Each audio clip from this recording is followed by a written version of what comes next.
Coming up on today's episode of Parasport Nation, we are on guard because para-fencer Ryan Roussel is here. He's going to talk about the 2025 Para-Fencing World Cup and his experience at the Paris Paralympics. Let's get started. Welcome to Parasport Nation with Alex Smyth and Nathan Clement. Welcome into Parasport Nation. I'm your host, Alex Smyth, as always joined by co-host Nathan Clement. Nathan, I'm excited. We get to talk fencing today, a sport that's a bit of a kind of hidden passion between you and I that we only discovered recently.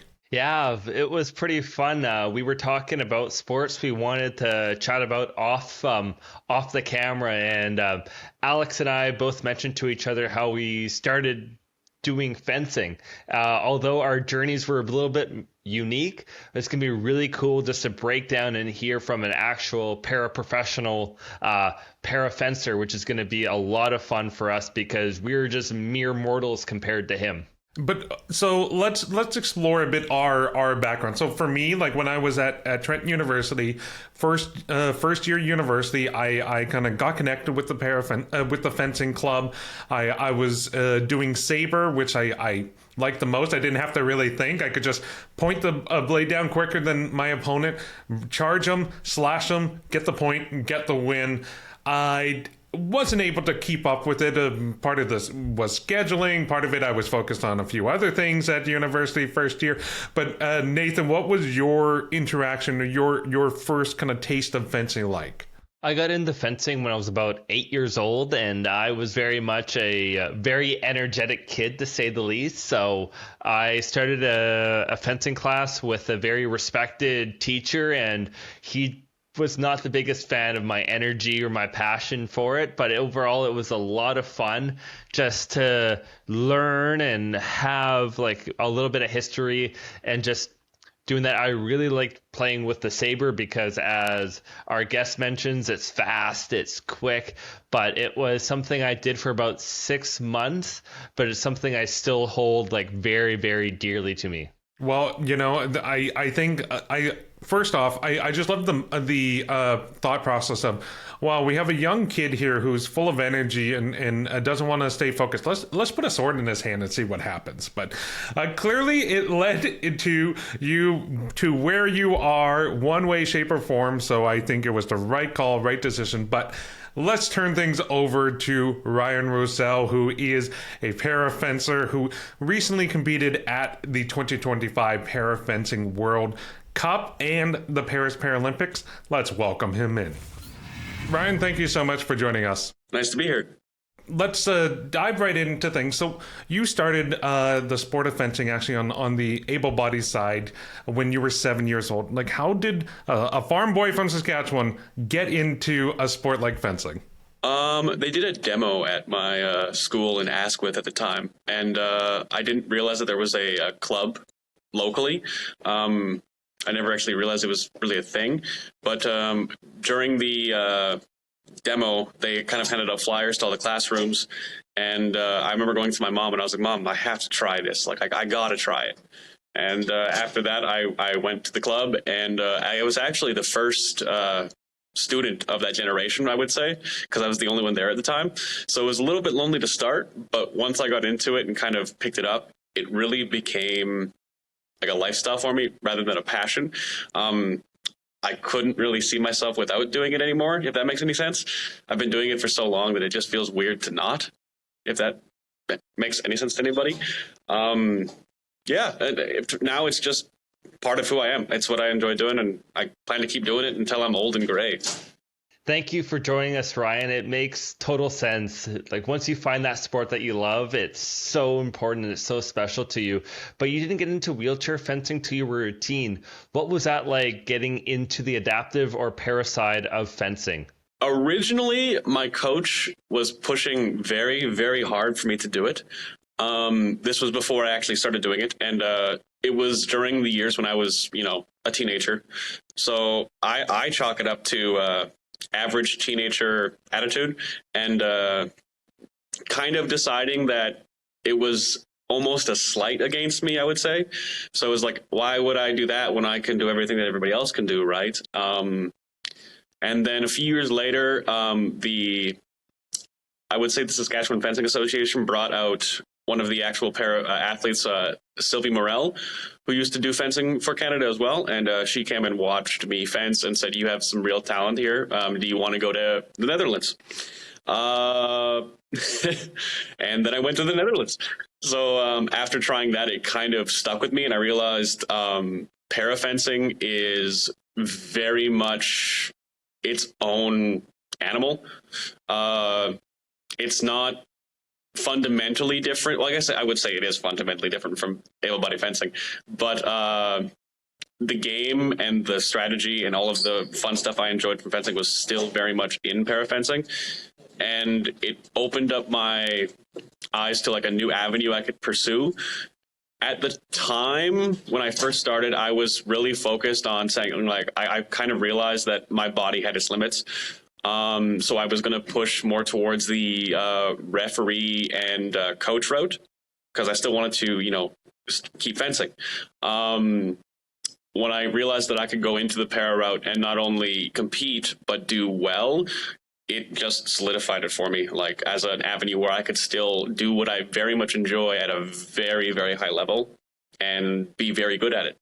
Can you talk a bit about the sport itself for someone who's maybe never taken in wheelchair fencing? Like, how is the sport played, and some of those key differences between the para side and the stand-up side? Well, I have a direct quote from my coach on this one. He labels it as a knife fight in a phone booth. So with para fencing, you know how in able-bodied fencing there's a strip or a piste, and you move up and down that piste as the bout goes along, and the opponent or yourself kind of comes up with strategies along the distance and has a lot of time to kind of play things out. Usually, unless you're fencing saber, in which case it's explosive and crazy all the time. With para fencing, the two wheelchairs for you and your opponent, which are like shoes, I would say. So everybody has like their own custom built wheelchair, usually to their preference with their modifications. So it's very much like a pair of shoes. And then that wheelchair would then be placed on a piste. I would say piste. It's more like usually a square that they get strapped down to, and then there's a bar between both that would be able to set the distance between the two opponents. Usually the distance is set by whoever has the shortest reach. In my case, that's usually me. I'm not exactly a very tall or lanky person in any regard, which is unfortunate, but it does create a few interesting avenues for me. And then once that's done and all the setup is done, you can then fence. And that distance never changes throughout the course of the bout. So it's like a very locked in distance, very, very close usually. And the intensity, if not rivals the intensity of able-bodied, because it's so ridiculously fast over such a short distance that you don't really have the same time as you would in able-bodied to like back up, take a breath, come up with a new plan. You very much have to commit to a plan, execute the plan, and if it worked, great. If it didn't, you take in what your opponent did and then you change your action for the next one. You mentioned the saber is a really quick, fast bout, but you also compete in the épée too. How does the strategies and gameplay change between the two different disciplines? Actually, I used to do all three disciplines, so I have experience with all three. I recently had to drop épée, unfortunately, due to an injury that didn't heal properly. Or I wouldn't say didn't heal properly. It healed with a lot less durability than it used to. So I'm limited with that. But from my experience, I would say in wheelchair, it's not so much that the intensity changes because the distance is still the same. The fundamentals of your intention are what changes. So in saber, being first is important, but it's not always the first thing you want to do. Like, yes, you can be explosive off the start, but if all you have is speed, it kind of limits your capabilities because it's easy to read. So a lot of saber bouts end up turning into don't get me wrong, they're very, very fast, but most of the time you'll see both opponents run away first. and try and gauge what their opponent's going to do for like first, and then come up with an action. In épée, it's a lot more played out, similar to able-bodied, with like the rocking back and forth and the bouncing, just mostly with the torso and the upper body. But the speed and intensity is still the same. You'll get into a lot more blade work and a lot more crazy actions with épée than you're probably usually used to, especially if the person is at least able-bodied. Generally, when they're taller, they have more reach, and vice versa. This is still the same for wheelchair, but you have way more options on how to deal with it in wheelchair than you would doing able-bodied, as you're so physically close that, honestly, even if they're taller than you and in an average bout maybe able to get away from you, that's not possible in wheelchair. There's a physical limitation to how far you can retreat away with your upper torso, and there's always a place in your body that's stationary while you're in the chair.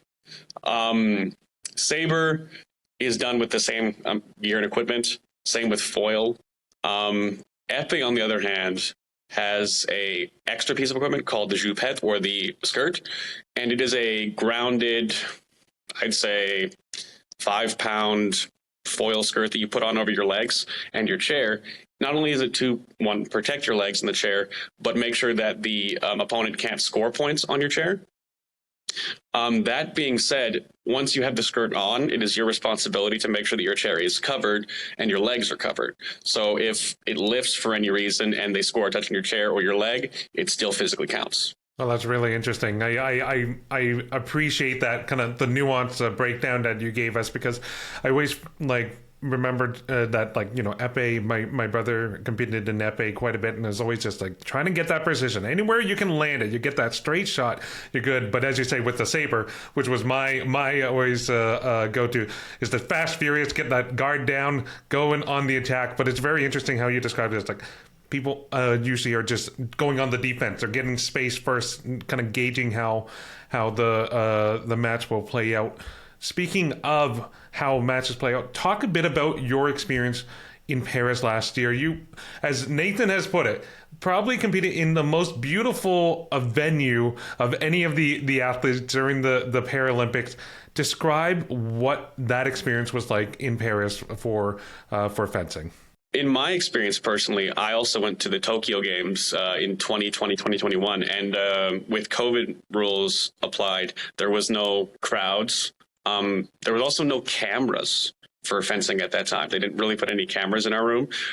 So a lot of people at home were obviously disappointed. And it was kind of weird fencing in a place with no people, if that makes any sense. It was like you had all this echoing and noise from the actual competition, but it wasn't to the same level as a usual para competition, mostly because you don't have any of the coaches, yelling on the side of the strip all the time. And it was very, very calm and composed. Paris, on the other hand, being in an arena like that, and then having to experience not only an entire country that loves fencing, but having an entire full arena of people who love fencing and came here specifically for fencing, was an entirely different experience. I'd be lying if I said it didn't take my breath away for a little bit and probably screw up my mental game a little bit, just from the sheer volume of people and the sheer noise it created. But honestly, it was like a one-in-a-lifetime experience for me. I don't think, even if we went back to Paris, I don't know if we'd be still in the same place. So to take that all in and realize that this is probably something that's going to be a core memory for me later down the road is quite exhilarating. It was an experience in itself. I know I didn't do as well as I would have liked, but that comes down to placement and timing and who I'm up against. And the people I lost to were both very, very, very skilled fencers, and I respect them both. So I'm not upset about it at all. But it was a hell of an experience. Pardon my French, but it was insane. I can't trump it with anything I've done so far.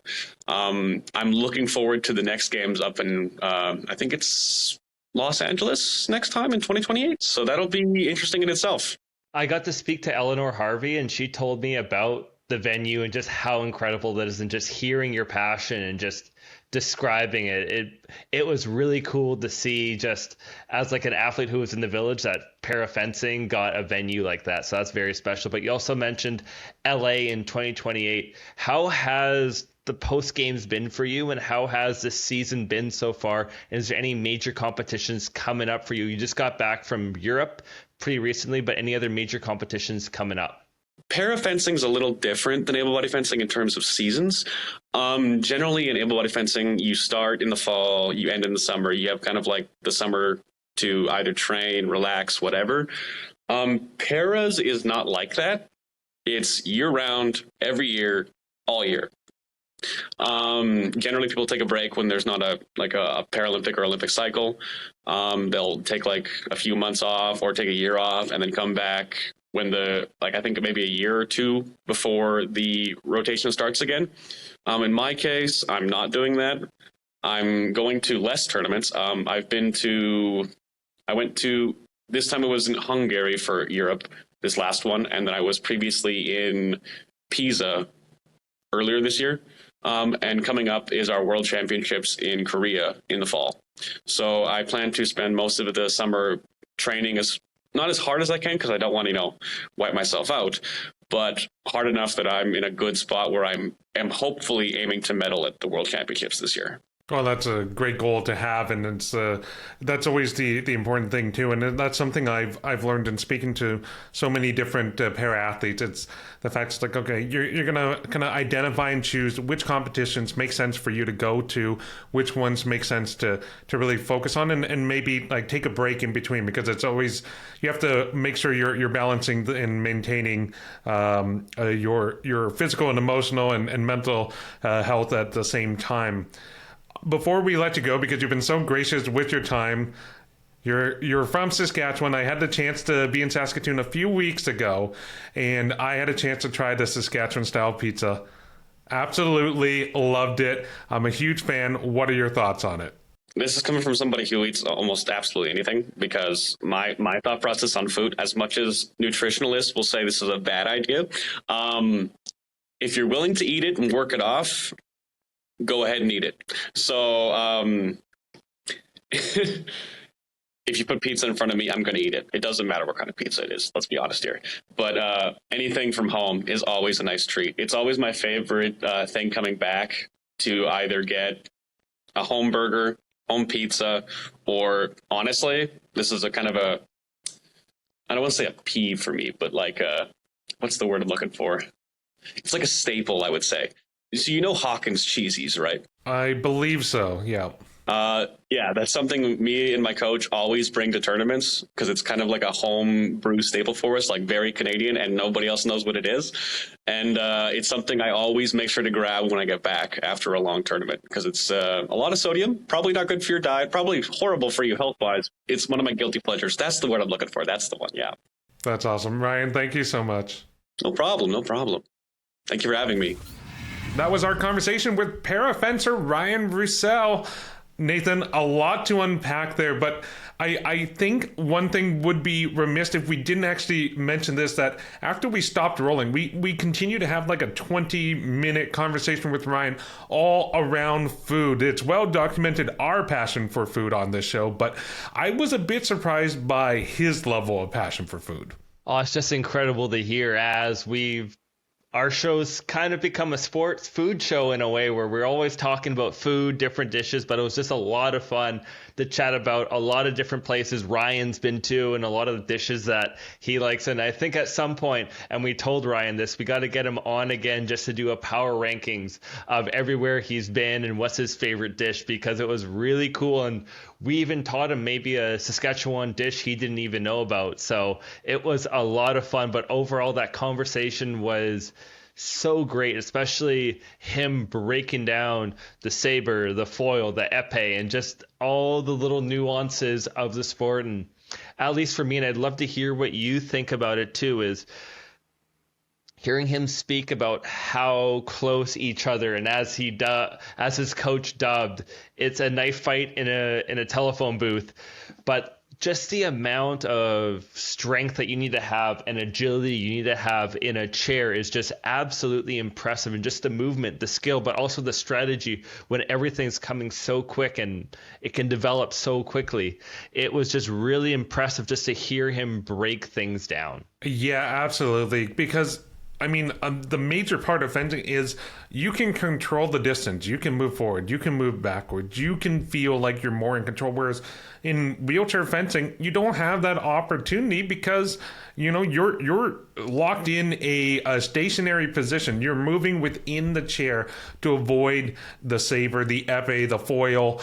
I think it's a new level, a new wrinkle that makes, dare I say, the sport more intriguing, because it's a different level of strategy that has to go into it. Like you heard Ryan say, it was like, you know, with saber, they're backing off trying to read each other, whereas, you know, on the stand-up game, most of the time you're just charging in right away and it's over in an instant. So the strategy is different, the style of play is different, but it makes me want to be able to take in para fencing even more because of the new wrinkles in the sport. What's the biggest takeaway for you though, Nathan? I just think like how he was able to break things down was really amazing, but also to just how much that meant to him, but also other fencers, was having that opportunity to compete and be at the Grand Palais in Paris for the Paris 2024 games, where just the venue just looked astonishing. And I got to hear from Olympians about that venue too. But it's just really cool how this is a sport that's been in the games for many, many years, and just there's so many cool little nuances to it. But now that you got to talk to Ryan, would you ever give wheelchair fencing a try, Alex? I would do it in a heartbeat, because like I said, it's so unique. It's a completely different perspective. I can't escape from the blade coming. I can't take a step back. I got to lean around in the chair. That's got to be such a new, exciting way to enjoy a sport that I already enjoyed. So sign me up right away. Nathan, one-on-one, saber or épée? Which one are we choosing? I'm going saber. I'm going saber right away. I think that's going to be just a lot of fun. It's going to be quick. It's going to be fast. And who knows, at some point you and I could be going head to head with sabers. So who knows what the future holds. Well, you know, one thing that we are for certain when it comes to the future is there's a lot on the calendar for the Parasport update. So Nathan, take it away with the PSN update. Now, the PSN update. A global weekend in Parasport gets underway with Rob Shaw beginning his quest for a career Grand Slam in quad doubles at Roland Garros. The French capital hosts the second of tennis's 4 major tournaments. In Victoria, the Bell Canadian Swimming Trials make a splash as the athletes race to secure their spots on Canada's roster for the Toyota Paraswimming World Championships in Singapore this September. Racing begins June 7th. Meanwhile, in the Middle Kingdom, the Beijing 2025 World Boccia Cup gets rolling from June 7th to 15th in China. Back in France, the para-rowing regatta takes to the water from June 7th to 8th. On the governance side, 7-time Paralympic medalist Michelle Stilwell has been named to the Canadian Order of Sport, inducting her into the Canadian Sports Hall of Fame. Stillwell was also named the Vice President of the Canadian Paralympic Committee earlier this week. Check back in with PSN to see how Team Canada performs, and that's your PSN update. Well, Nathan, I don't think there's any better place to start than by just congratulating Michelle Stilwell. I mean, what a week she has had, not only being named VP of the CPC, but then also getting the Canada Sport honor as well.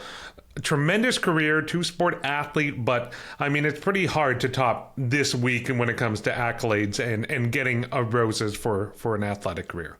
Yeah, it's just astonishing the career that she's had as an athlete, but also what she's done outside of the court and outside of the track post her career, with a lot of the governance work going on now with the CPC, but also being a member of Parliament, the work that she's done in inclusion and diversity, and as well as social infrastructure for Canada throughout the years. And she's going to be an amazing piece to the CPC, just helping us grow and expand and really help that Paralympic movement continue to take the strides forward that we're doing right now. And I also want to kind of ask you a bit about the swimming side of things, because that was your former Paralympic sport. When it comes to these swimming trials, like, what is the vibe or the atmosphere like? Because you always hear the trials are going on and things like that, but like, take me into those types of competitions. Are they large competitions? Are they smaller? Like, how are you feeling as an athlete when you're going into those trials? What they've done, which is really amazing in the last few years, they've combined the para with a lot of the able-bodied for these swimming trials. So there's obviously a lot at stake now that it's a year post the games. There'll be a little less pressure, but obviously you still want to be making these rosters and these teams. And especially with a sport like paraswimming, where we have such a depth of field with all our athletes, it's kind of your teammates you're competing against for a roster spot. So how you do, how you fare is very, very important. And an interesting part with Canadian swimming trials is, although our depth is quite high, we can't be running 7, 8 different finals dependent on your sport class. So we use a point system, a little bit like cycling, to determine what athletes will make the finals, what athletes will not make the finals. And then from there, you're competing against a wide range of different disabilities and different categories in that final. So however you finish, if you maybe finish fourth and your points are higher than, say, the person that finished first, that could end up having you win that race or win that title. But really, at the end of the day, although you're racing against other teammates and other competitors, what matters most is how you perform on that day. And with swimming, it's very much a selection on the date kind of race, where whatever you did in the past doesn't necessarily matter. What matters is how you perform on that day in the pool to get selected or not. And how you finish. And that's unfortunately how we're going to have to finish today's episode. That's all the time we have. Be sure to follow us on YouTube, on Instagram, listen to us on AMI Audio, or check us out on AMI Plus. Until next time, take care. Thanks for tuning in to Parasport Nation. Like and subscribe to the channel to follow us now.